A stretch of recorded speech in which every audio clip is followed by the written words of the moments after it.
Hey HTDA and welcome back to Desynced. Today I'll be showing you step by step how to get to the point where you can basically just expand as much as you want, get infinite resources and get through the entire mid-game. So let's get to it. At this point you should have some basic construction going in terms of all the base materials. You should have a basic mall up and running. You should have your miners being all over the place. You probably have a janitor bot, a paver bot, and all the other things I've showed you in the first episode. But you're probably also running out of room. Now, in order to fix that, there is a very simple blueprint that I want to show you. This very simple building allows you to expand your power grid with a minimal amount of resources. The only real thing that is mandatory in here is the small power field generator, but you have a couple of slots left over. Now, what I like to do, as I showed you in the previous video, is adding solar cells whenever I'm not using my slots, as well as a capacitor to make sure it can discharge, save up for the night. This actually discharges more power during the night than it produces during the day, so this will never run out of power. You actually have another slot available as well, where you can add another capacitor, or maybe something like a radar, for example, that you can use to scan for enemies, things like that. You can also just replace this with a turret if you want some more defense, although the enemies in this game aren't particularly aggressive, so I don't recommend doing that, but you can go a lot of different ways with this. Now, when you press P and you look at your power grid, you might be tempted to build this, for example, here at the edge of your power grid in order to expand your field. But as you can see, it only expands your power field with a tiny amount. If you try to build it outside of the grid, it actually doesn't work because the building itself will be out of the grid and it's really annoying to get your bots to actually build the building that way. However, there is a very simple solution for that that will also come into handy when we're going to be mining outside of our power field. I present to you the Power Bot. It's a very simple dashbot. You can also do this with a normal worker if you want. It has a small power field equipped to it, as well as a couple of capacitors. Now, the capacitors are, again, not really needed. I just like doing so. But this is basically a manual moving power field. Now, if I do this, and I actually, let me show you how to do this optimally. If you move this away for a moment and you look at the edge of your natural grid, and you try to build one of those expansion ones, you can actually slot them together in such a way that they're actually just touching each other. Then you build this, nothing happens. But now if I take my power bot and I move this towards this building, it will expand the grid over it, and we should see our scouts coming in and supply this with the building materials, and yep, now we have a expansion to our grid being built. And there you go, now you see we've expanded the power grid by a massive amount, even with just a minimal amount of units spent. And it was very easy to do so. No hassle with setting up robots with complicated behaviors that can actually build things outside of your power grid. No, just building a simple power bot and having it sent over to where you actually need the stuff to be built. Now, you can actually set your power bot just to be part of your logistics network and have it move around and ferry stuff back and forth between your buildings. Just make sure it's under a hotkey somewhere so you can find it if you ever need it again to expand your factory. In order to get any further through the technology tree, we're going to need to research these three things. Now, we can actually already research the nanobots as well as the expanded power, so you might as well set that to research and then add the other one to the queue. However, the problem with this is that, for example, these wind turbines need wire. And wire is something that comes from the robotics production, but in order to research this, we're going to need silicon, which we currently don't have. So let's just add this to the queue anyway, but we're going to need silicon, and in order to make silicon, we're going to need the silica sand, which is on top of the plateaus. Now, as you can see, there's also going to be enemies there. So what we need is an army. And I present to you an army. It doesn't actually have to be exactly like this, especially considering I put in my twin bot that I found early on. It has two slots, so it really looks nice, and I actually found a shield generator as well, so I just put it on here, but you could easily replace it with just another battlebot. At least that's what I've been calling this. It's a very simple dashbot with a turret on top of it, so it can actually shoot, and it has some capacitors in here just to make sure that it can store a little bit more power and not run out of it that quickly. If you want to get really fancy, you don't really necessarily need to do this once you're exploring just around your base, but if you get a little bit further in, you might want to do this, is making some charge bots, as I call them, to actually supply power to your mini army over here. So one of these solar cells is going to be able to produce 50 power, which is enough to supply power to itself and 2 other robots. So considering I already have 4 over here, I need to add 2 charge bots to make sure these guys won't ever run out of power. Now, There's a capacitor in here as usual, just to make sure it can actually store up some additional power itself. But the most important thing is here that this has a portable power field. This means that it is actually going to transmit a small power area around it, just to make sure it can actually supply the other bots with all this power. I recommend putting all of them to a single hotkey, all of them selected, so you can actually move them around all at the same time. This also avoids the bots focusing in on enemies whenever they discover that, because what you typically want to do, as you can see over here, once you find some enemies, move away from them and kind of kite them. As you can see, like here, you can keep shooting while you're moving. And considering that most of these bugs are really slow, you can actually stay out of reach while you're hunting them down without taking any damage whatsoever. Now just go up to the platform wherever you have a platform nearby and clear out most of the bug holes as well as the bug hives around. You don't need to scout the entire platform, you don't need to go very far out, just make sure that there's nothing in the immediate vicinity of where you want to start mining. If you do find yourself taking damage and you find that annoying, or you even see some of your bots dying every now and then, you can always slap on a repair kit instead of one of the capacitors, and that will actually keep the robot alive, assuming you don't take too much damage at the same time. Now you have secured some of your silica sand. The question is, how are you going to mine this? Because this is likely going to be outside of your power field, as you can see over here. And even though it is in a power field, if I start building buildings here, they won't actually be built because this is not connected to the rest of this power. Now, there's a couple of ways to get around this. The most obvious way of doing this is just expanding your power grid, as I've done over here with our expanders. Now, you can actually do this very easily as long as it's fairly close by, and this location of course is. And as you can see, with just a few of these expanders, I've already expanded my territory by a massive amount.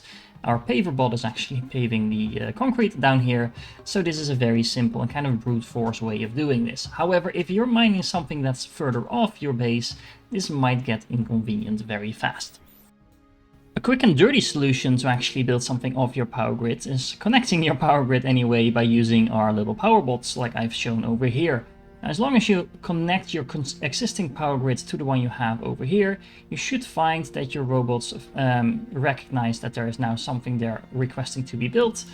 That does mean it needs to be in the power grid, so it wasn't there for a moment. And we should now see some of our bots, scooting over there with the building materials to start building. Still, this is kind of the same thing as doing it the manual way in the static way, so yeah, I don't recommend doing this either. Instead, what I recommend you do is you build a little mining division like this. So we have a power bot over here that's going to supply an area with power, so we don't run out of that, so the mining bots have some freedom to move around without being constricted by the power. We actually have some charge bots to supply said power, just with some capacitors as well as a solar cell in here. And then we have 3 advanced mining bots, as I call them, because these are dashbots now, with a miner and a signal reader. Now, the reason we want the signal reader is we're going to ask them to read the signal from their leader. This is actually going to tell them what to mine, and then we're going to send that signal to the miner, so they are instantly going to seek that specific resource out and start mining that. Then, last of all, we're actually going to copy-paste the signal to the other 2 as well. As you can see this, well, if I can do it correctly anyway, as you can see, this should now copy the whole signal setup. So we're all receiving the same signal. So as soon as I set a signal in this one, these ones are going to receive that. And we're also going to set these 2 to set their storage to one of the individual machines over here. So we're actually making use of the storage of our charge bots as well. And then we're going to tell the charge bots to deliver their storage to the leader. So in the end, all the mined resources are going to be collected in the leader over here. And then as a final step, we're actually going to tell all these robots to follow their leader. Now, in the case of the mining machines, the signal for the mining is actually going to have a higher priority than the signal of the following. So what we can do is we can now just move the leader around like this. Everyone else will follow, and we move the leader in position. And then whenever we are in the position that we want to start mining, we simply say, well, okay, start mining silica sand, for example. And as you can see, this now instantly starts mining. And because these things are all told where to store things, all the silica sand is actually going to end up in our main bot over here.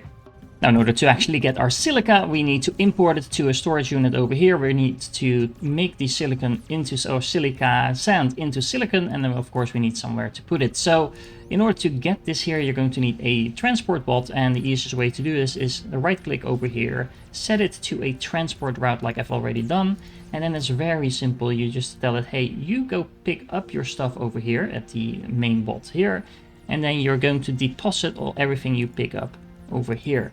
And now the only thing this robot is actually going to do is drive back and forth between this main power bot over here. And of course now currently no one is working because this was completely full, and deposit all the stuff it collected over here. This will allow you now to research the robotics production. That unlocks 2 new bots, which are awesome. And more importantly, we're going to be able to produce wire.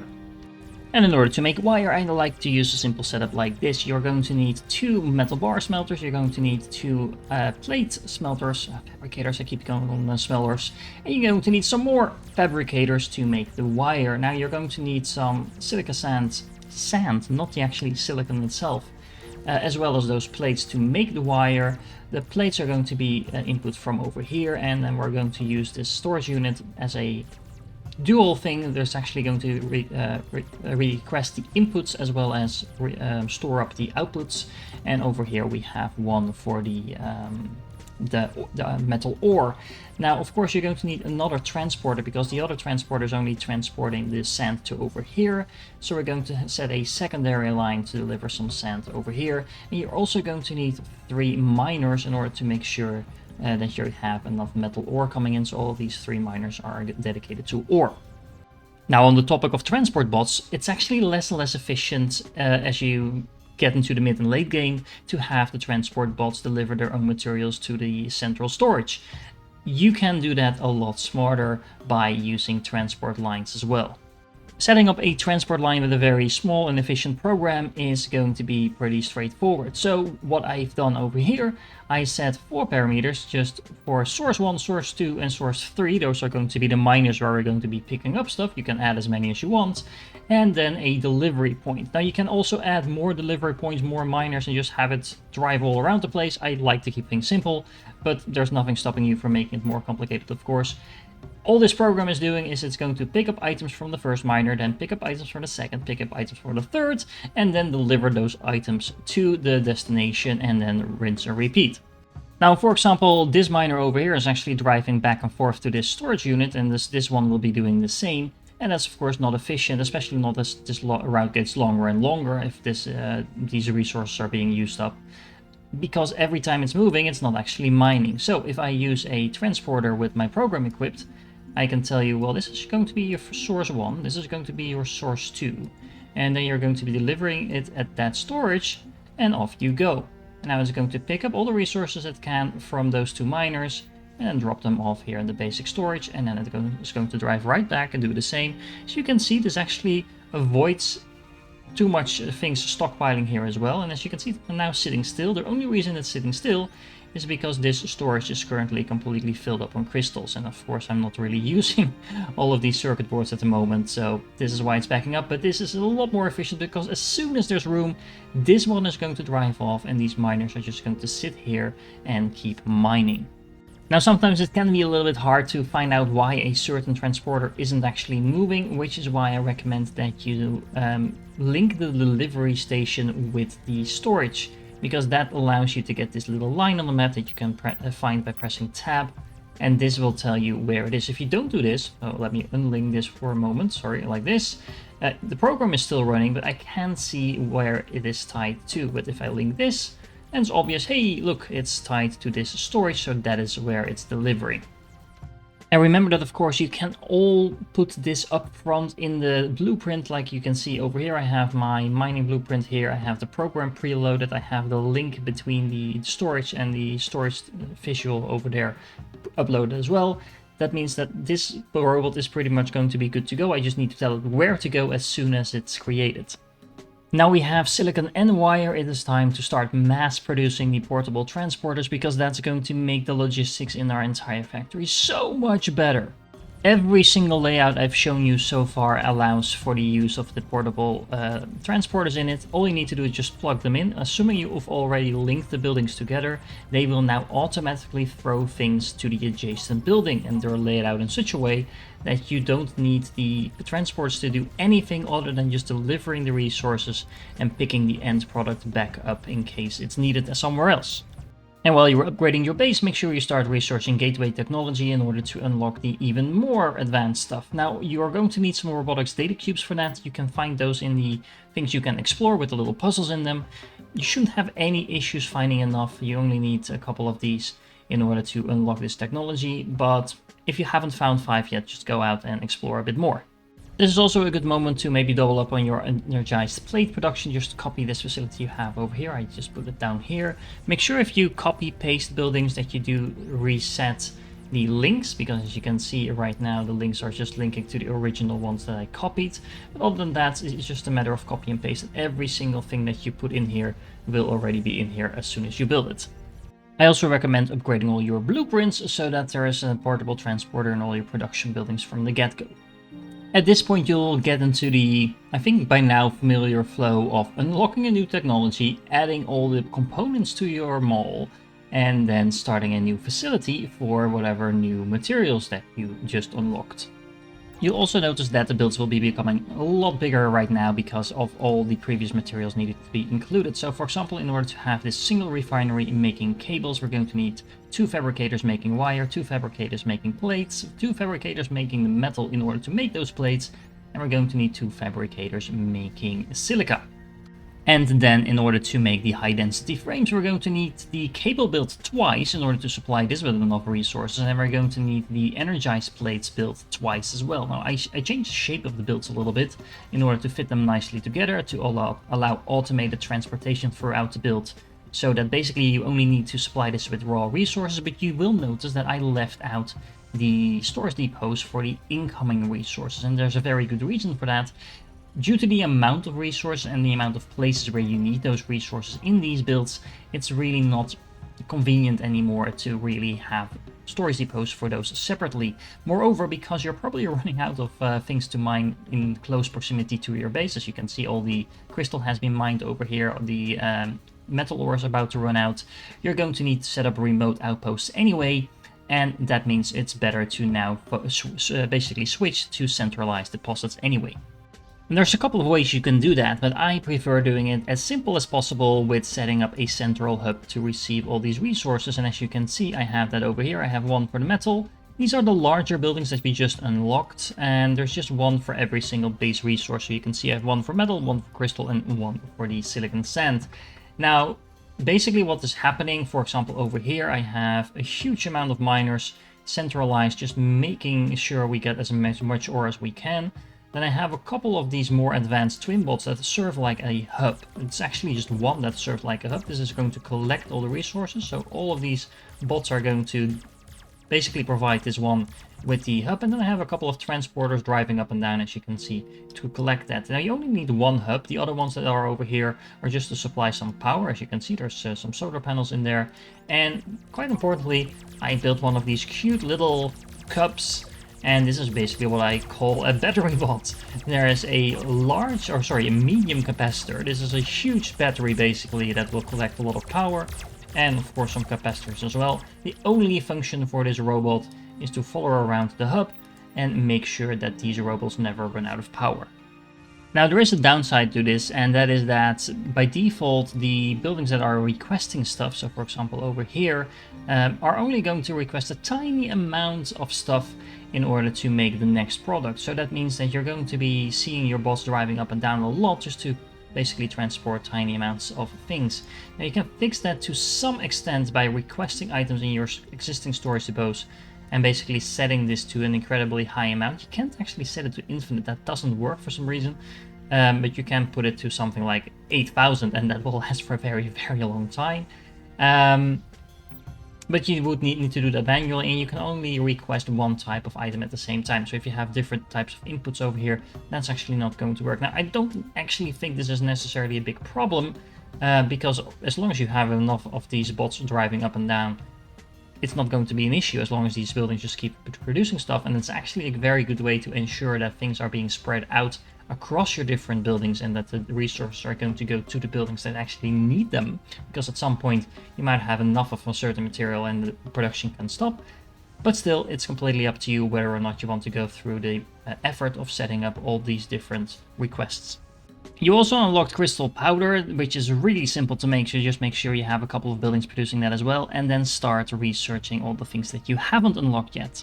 If you want to progress efficiently through the technology tree, unlock the things that unlock new materials first, so you can start building those, and then start focusing on all the other stuff that just give you nice goodies to optimize your base.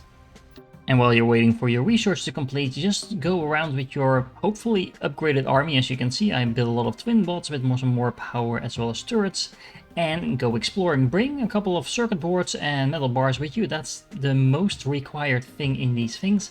And if you just bring those, you can very easily just supply this and bring back the resource. As you can see, I'm collecting all kinds of crap that I got from all of these ruins, and that's a really easy way to quickly scout a large area. If you're finding that your research takes too long and you do actually have enough resource to do the research, make sure that you build some additional uplinks to speed things up. Also, don't be afraid to aggressively expand at this point, build some additional production facilities, add more things to your mall as you unlock them. You might actually want to make a couple of these different hubs as well, just to make sure the robots have an easy time reaching one of the hubs.